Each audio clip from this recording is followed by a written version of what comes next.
set up the creatures out there, right up there, like what those are, like that, like those out there, but set them up all the way up to the gate, and maybe even a couple outside the gate, like that when you enter.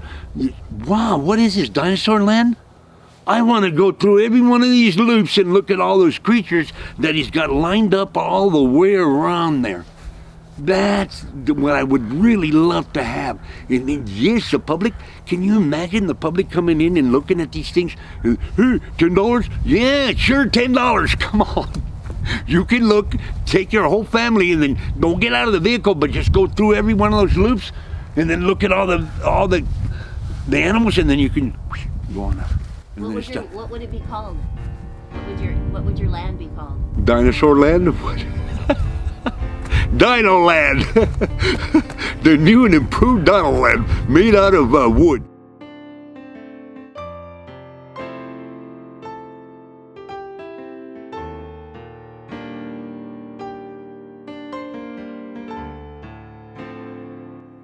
I consider myself an artist because of these, not just a one-track mind, it's like anything in general goes. I'm more like a do-all. Yes, like that. It doesn't matter what creature or what object or anything. I can make a copy of it. I can make like a clone or an exact replica of anything I could think of. In the thoughts come automatically in my mind. This is the first one I made. The biggest one too. Boom, boom, boom, boom. Started out with this color. See, like the green, the brown, and then these little yellow dots. See the green and the brown, the green and the brown, the green and the brown. Green, green, green, green, gray, green, brown, green, brown, green, brown. All the way around it.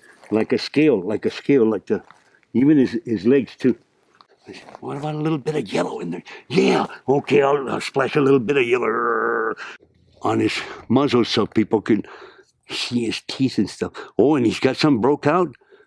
Yeah, it's been accidents, but I claim that he's bit some other beast and broke his teeth. You know, that's a good excuse. My name's Laurel Seidel, and I'm at the Glass Outhouse Art Gallery in Wonder Valley. Abe showed up here with one of his dinosaurs that he made out of wood that he found out in the desert. And I told him that we have a gallery opening the first Saturday of every month, and he's out here with his dinosaurs and his roadrunners and his dragons and whatever piece of wood he finds, and he sees an animal in it or a bird, and he can picture it in his mind, and he makes it come to life, like this cardinal right here over my shoulder. Abe's a very special person, and a lot of people shy away from him because he's over enthusiastic sometimes, and they don't know how to take that. But I think that's part of what makes him so special. Well, there are a few other artists out here that go out and find rusty things and put them together and make things out of them. But none of them that do what Abe does. I'm not an art critic, but I know what I like, and I like Abe's work.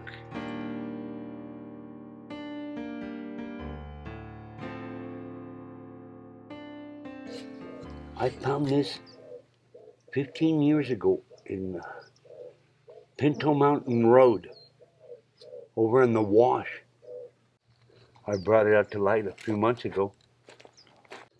Not only is it a root, but it's also the skull of a rhino is what came to view.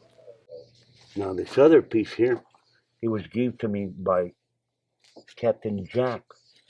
I kept this piece for 20 years. I love these birds. I mean, look at them. God, if that ain't a magnificent specimen. I don't know what the heck it is. Because he keeps together so nice. I didn't think that wing was going to be like that perfect. I mean, after it was all done and everything, I started looking at it. I said, well, what do I need to fill with it anymore? It's already done. God, I love this wood so much. And these creatures that come out of it, they almost talk to me. They're almost talking to me. Come on, Daddy, put me together. I'm just a piece of wood that's gonna rot if you don't do something with me. Save me, Abe. Save me. That's exactly what they're saying. They're saying, save me.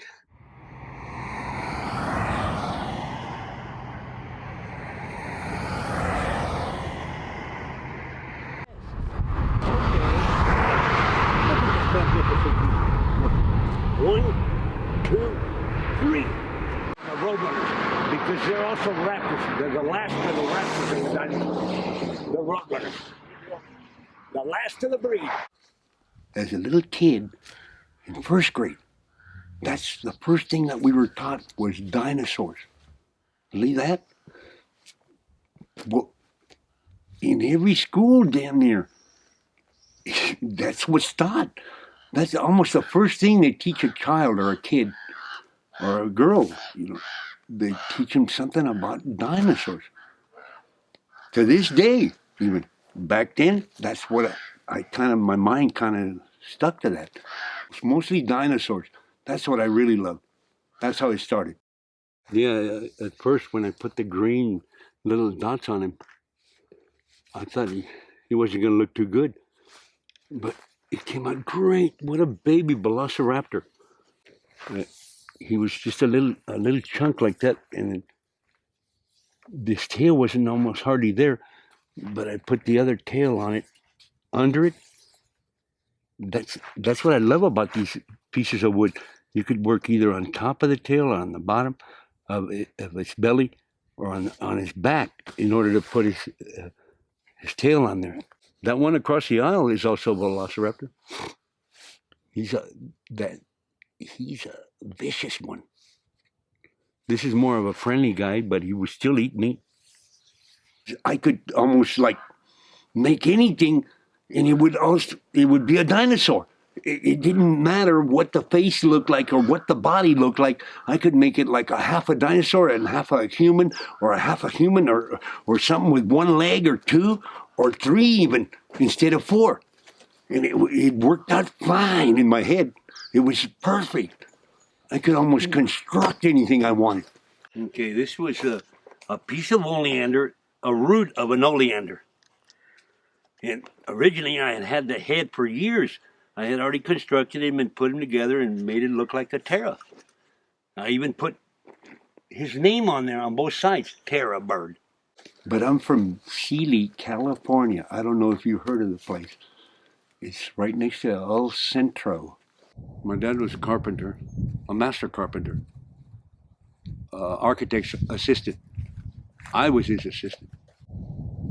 My mom was a housewife. She did a tremendous job to raise 5 of us. My dad had this thing that he would strive to make us want to be someone, okay? Like not just the other typical kids that were around us, but these other families that they usually, what they did was go into drugs and criminal activities and things like that. Well, he didn't want us to go into this kind of thing, so in order to protect us from doing that kind of thing, he had to keep our bodies and our minds busy. So the way he did it, he had a good plan. He was a smart man. He had no smart man anyway. He said, you know what, if I make my kids work for their living, maybe it might make them someone. Maybe they might become someone. And my dad thought about it. He said, you know, if I get my kids and take them as an excursion, like on their vacation, like on their summer school vacation, instead of them going to summer school, I'll take them and we go up to like Washington State. They were picking strawberries, mostly strawberries. So we like the strawberry pickings. So that's what he took us over there for. I excelled on that type of thing. I made more than my entire family did altogether. Believe that? It's kind of hard to believe, but I did. Did your dad let you keep the money? No, he gathered it up for our clothes and our school supplies. And then naturally he had to get some money out of it too, because he took us over there in the gas and all, all that too. He included all that in there. Whether I sell them or not, of course, that's what I want, is to sell them, so I can see a little bit of profit out of it, sure. But at the same token, I'm not going to stop. No, even though I don't sell anything, if it just so happens, I still won't give. I still will build new ones, and I still will keep going. I won't stop. That's my main prerogative in my mind. Is keep busy. Keep busy. Don't take time off. Don't slack. Don't lag. Don't fall behind. Don't. Every day that goes by, if you don't do nothing that day, that's what you're gonna see the next day. Nothing. Sorry, but. Yeah.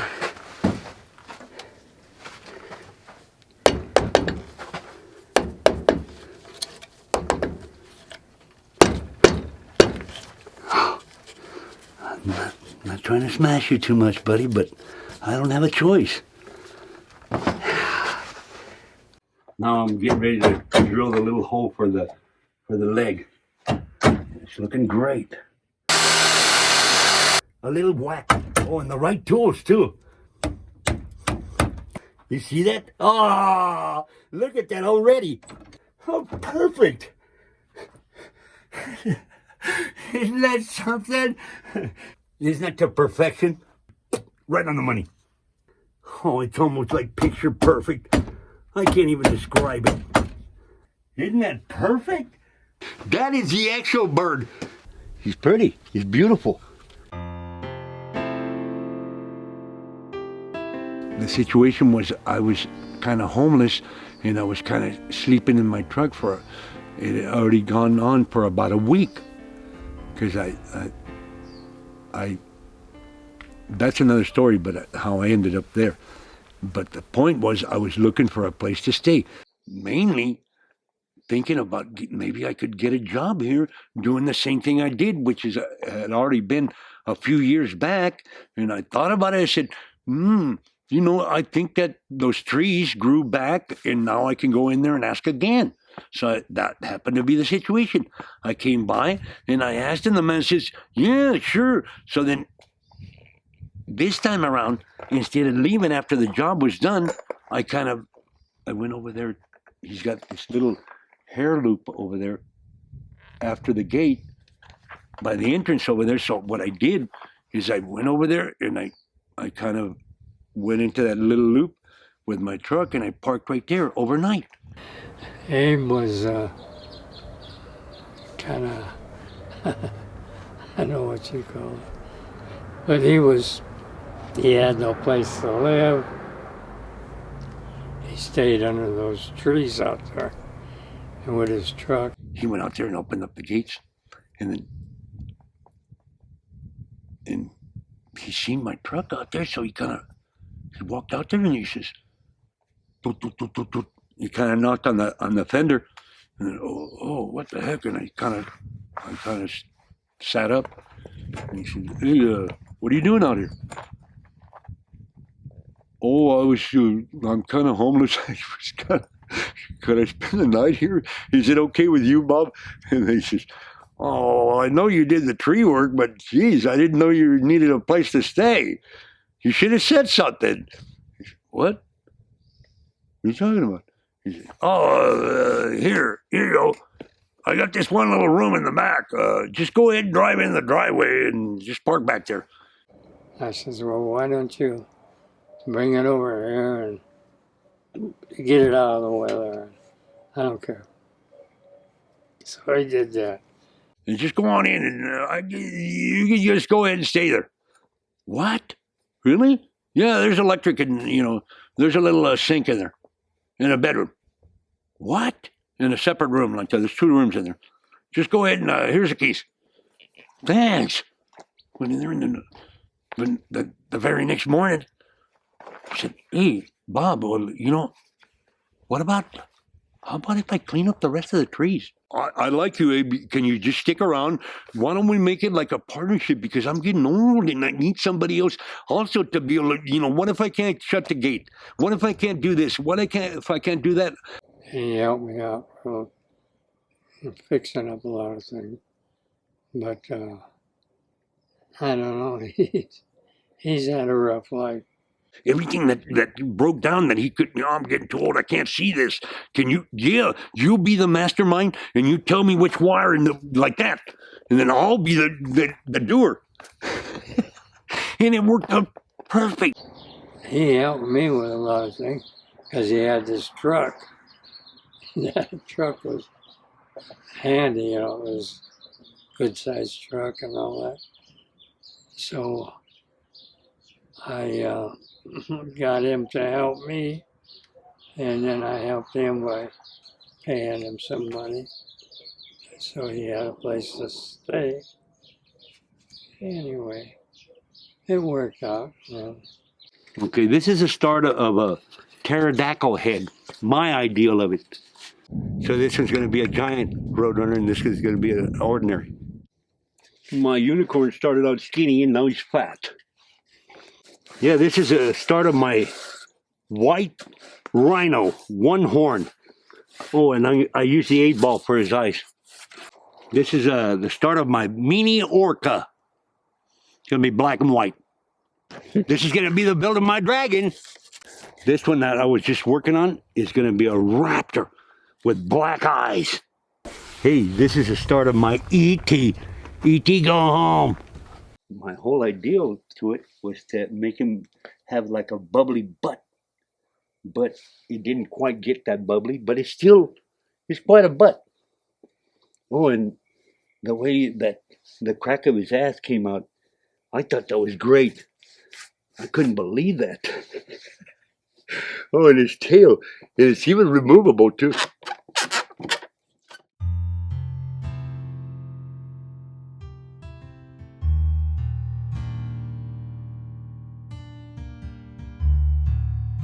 I have so many other things in my mind. I got watering jobs and other little jobs to do, things to do, and other things to do too. And if I start worrying about all that, I'm going to be insane. So what can I do? The best thing I can do is just put it out of my mind for now. I've been trying to call someone, and because they look at me and then they say, "Oh, he's an older man. If he was a younger man, maybe I could use him to kind of like clean around the place and then let him stay like that, But because I'm an older man, well, I don't know. I don't want that old bag here, like that. Okay, so there it is. There. I'm gonna be honest with you. An older woman, she's useful. She could babysit the kids while you're going to work. She's useful. She could do the meals. She could take care of the house. She could do all the laundry. A woman is, perfect. But an older man, get out of here. What's it like to be homeless? It's a little on the scary side, but you try to get your mind not to think about it, okay, about that part. But it's true. It's kind of scary because you don't know where you're gonna go, and then another thing, when you're staying out alone like that, what if somebody waits up for you to fall asleep? I mean, thoroughly fall asleep without waking up, and then they kill you or stab you to death. The main thing is to keep your mind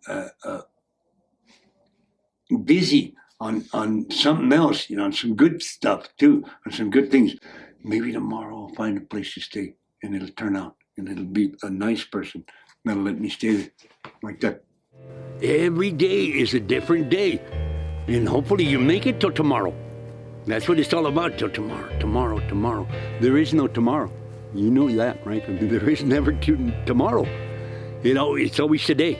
What do you want for yourself?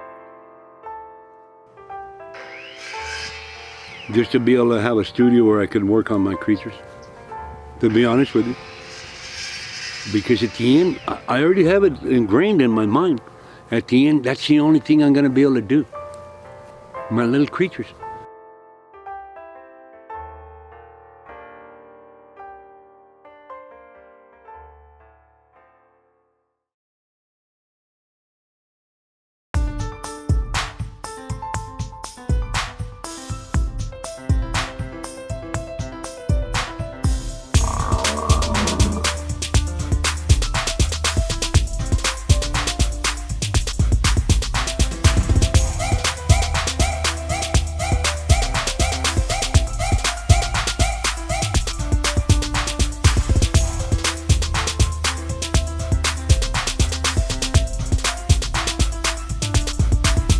My elephant trunk. My elephant trunk. Isn't that beautiful? I don't think I could come up with another one. That's exceptional.